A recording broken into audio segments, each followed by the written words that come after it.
Mesdames et messieurs, bonjour. Les députés ont repris le chemin de l'hémicycle hier et les journaux en font écho ce vendredi. L'événement précise qu'à l'occasion de la cérémonie officielle d'ouverture de la seconde session ordinaire de cette année 2024, le président de l'Assemblée nationale a appelé à la responsabilité de tous les députés à travers son discours solennel d'ouverture. Le journal rapporte que Loïc Berhoune-Vlavonou a annoncé les couleurs de cette session connue comme étant la session budgétaire de l'année. Le projet de budget de l'État pour l'année 2025 est, je cite, « un budget résilient au choc extérieur », fin de citation, selon le président de l'institution parlementaire rapporté par le quotidien. Le matinal renchérit en disant que ce projet de budget consacre 41,5% aux dépenses sociales, selon les statistiques fournies par le président de l'Assemblée nationale. Le journal complète que selon l'ordre du jour non exhaustif de cette session ordinaire, 17 lois sont sur la table des députés pour examen. Selon Fraternité, le Parlement est dans sa dernière ligne droite avant l'année 2025 car le pays ne peut entrer pleinement dans cette nouvelle année sans l'adoption de la loi de finances devant la gouverner.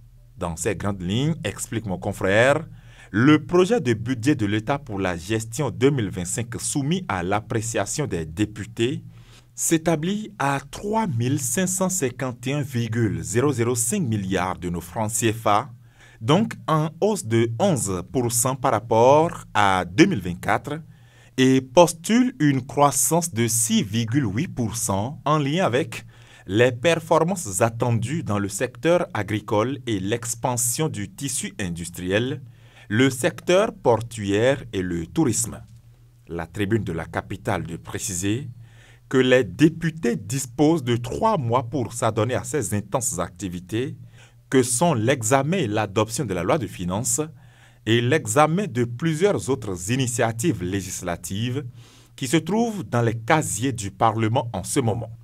En outre, rapporte le pays émergent, dans son discours d'ouverture de cette seconde session ordinaire de cette année, le président de l'Assemblée nationale s'est prononcé sur l'affaire du coup d'État déjoué, portée à la connaissance de l'opinion publique par le procureur spécial près la Cour de répression des infractions économiques et de terrorisme Criette il y a quelques semaines. Le leader du jour et les 4 vérités précisent que sur cette affaire, Loïc Berhoune-Vlavonou a invité les députés à la retenue. De façon concrète, expliquent mes confrères, cette retenue se traduit par le respect du principe de la séparation des pouvoirs.